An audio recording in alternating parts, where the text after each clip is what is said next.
ओम शांति। आज की अव्यक्त मुरली का शीर्षक है मुख्य 7 कमजोरियां और उनको मिटाने के लिए 7 दिन का कोर्स। 1 सेकेंड में वाणी से परे स्थिति में स्थित हो सकते हो। जैसे और कर्मेंद्रियों को जब चाहो जैसे चाहो वैसे हिला सकते हो, ऐसे ही बुद्धि की लगन को जहाँ चाहो जब चाहो वैसे और वहाँ स्थित कर सकते हो। ऐसे पावरफुल बने हो। यह विधि वृद्धि को पाती जा रही है। अगर विधि यथार्थ है तो विधि से सिद्धि अर्थात सफलता और श्रेष्ठता अवश्य ही दिन प्रतिदिन वृद्धि को पाते हुए अनुभव करेंगे। इस परिणाम से अपने पुरुषार्थ की यथार्थ स्थिति को परख सकते हो। यह सिद्धि विधि को परखने की मुख्य निशानी है। कोई भी बात को परखने के लिए निशानियाँ होती हैं, तो इस निशानी से अपने संपूर्ण बुद्धि की निशानी को परख सकते हो। आजकल जो पुरुषार्थियों का चल रहा है, उसमें मुख्य कमजोरियां कौन सी दिखाई देती हैं? नंबर 1, एक तो स्मृति में समर्थी नहीं रही है। दूसरा, दृष्टि में दिव्यता व अलौकिकता यथाशक्ति नंबरवार आई हुई है। तीसरा, वृत्ति में विल पावर न होने का कारण वृत्ति एक रस न हो चंचल होती है। चौथा, निराकारी अवस्था का अटेंशन कम होने के कारण मुख्य विकार देह अभिमान, काम और क्रोध, इन तीनों का वार समय प्रति समय होता रहता है।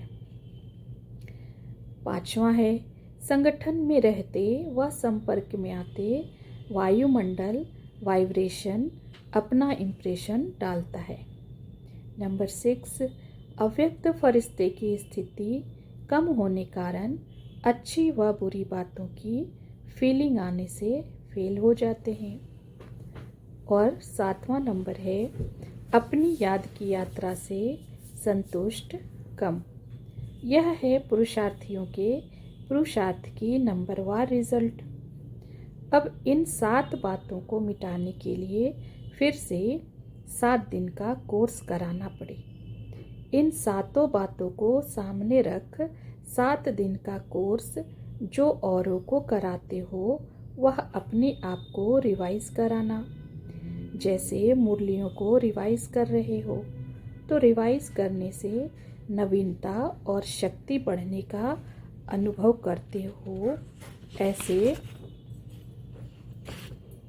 अब एकांत में बैठ अमृत वेले जो 7 बातें सुनाई, उन पर एक एक बात का निवारण हर दिन के पाठ में कैसे समाया हुआ है, वह मनन करके मक्खन अर्थात सार निकालना और आपस में लेन देन करना। कोर्स तो किया है, लेकिन जैसे जिज्ञासुओं को कोर्स कराने के बाद हर पाठ की युक्ति बताते हो व अटेंशन दिलाते हो, वैसे आप हर एक रेगुलर गॉडली स्टूडेंट अब फिर से 1 सप्ताह एक पाठ को प्रैक्टिस और प्रैक्टिकल में लाओ। जैसे साप्ताहिक पाठ करते हैं ना, आप लोग भी सर्विस में पवित्रता सप्ताह व शांति सप्ताह का प्रोग्राम रखते हो ना, वैसे ही अपनी प्रोग्रेस के लिए हर पाठ का साप्ताहिक पाठ प्रैक्टिकल और प्रैक्टिस में लाओ। तो रिवाइज होने से क्या होगा? सफलता समीप, सहज और स्पष्ट दिखाई देगी, तो श्रेष्ठ तो बन ही जाएंगी। अपने आप को हर संकल्प व कर्म में महान बनाने के लिए सभी से सहज युक्ति की 3 बातें सुनाओ। मन वचन कर्म में महानता के लिए ही पूछ रहे हैं। महान बनने के लिए एक तो अपने को पुरानी दुनिया में मेहमान समझो। दूसरी बात, जो भी संकल्प व कर्म करते हो तो तो महान अंतर को बुद्धि में रख संकल्प और कर्म करो। तीसरी बात कि बाप के व अपने दैवी परिवार की हर आत्मा के गुण और श्रेष्ठ कर्तव्य की महिमा करते रहो। तो 3 बातें क्या हुई? नंबर 1 मेहमान, दूसरा महान अंतर और तीसरी महिमा। यह 3 बातें चलती रही तो जो 7 कमियां हैं वह समाप्त हो जाएंगी। मेहमान न समझने के कारण कोई भी रूप व रंगत में अट्रैक्शन और अटेंशन जाता है। महान अंतर को सामने रखने से कभी भी देह अहंकार व क्रोध का अंश व वंश नहीं रह सकता। तीसरी बात, बाप की व हर आत्मा के गुणों की महिमा व कर्तव्य की महिमा करते रहने से किसी द्वारा किसी बात की फीलिंग नहीं आ सकती।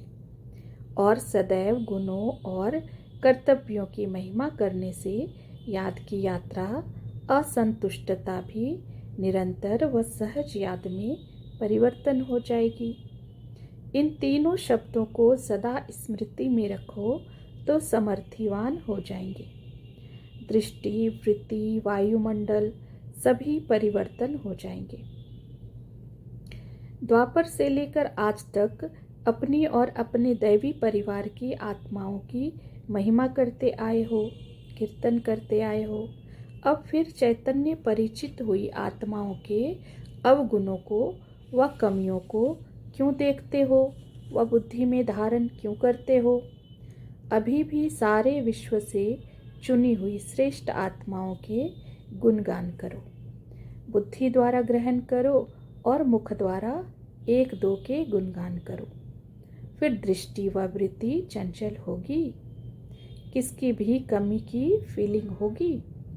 अभी अनुभव किया है कि कोई भी मंदिर की मूर्ति कितनी भी अट्रैक्टिव व सुंदर सजी हुई हो तो कभी भी दृष्टि उनकी सुंदरता व सजावट की तरफ संकल्प मात्र भी चंचल नहीं होती हैं। और वहाँ ही अगर कोई सिनेमा व कोई ऐसी किताबों में से कोई अट्रैक्शन व सजावट देखते हैं व कोई बोर्ड भी देखते हैं तो वृत्ति और दृष्टि चंचल हो जाती है। क्यों? अट्रैक्शन तो मूर्तियों में भी है, सजावट, फीचर्स और नेचर्स की ब्यूटी मूर्तियों में भी है। फिर भी वृत्ति और दृष्टि चंचल क्यों नहीं होती? दोनों ही चित्र सामने रखो व एक ही कमरे में रखो तो 1 सेकंड में उस तरफ जाने से वृत्ति चंचल होती है और दूसरे तरफ जाने से वृत्ति पवित्र बन जाती है। यह पवित्रता और अपवित्रता का कारण क्या होता है? स्मृति। स्मृति है कि यह देवी है तो यह स्मृति दृष्टि और वृत्ति को पवित्र बनाती है, और स्मृति है कि यह फीमेल है तो वह स्मृति वृत्ति और दृष्टि अपवित्रता की तरफ खींचती हैं। वहाँ रूप को देखेंगे और वहाँ रूहानियत को देखेंगे। ऐसा पास्ट का अनुभव तो होगा ना।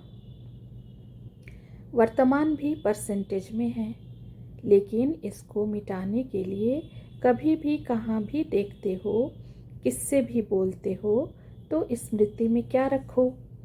आत्मा समझना। वह तो हुई फर्स्ट स्टेज, लेकिन कर्म में आते, संपर्क में आते, संबंध में आते यही स्मृति रखो कि यह सभी जड़ चित्रों की चैतन्य देवी व देवताओं के रूप हैं।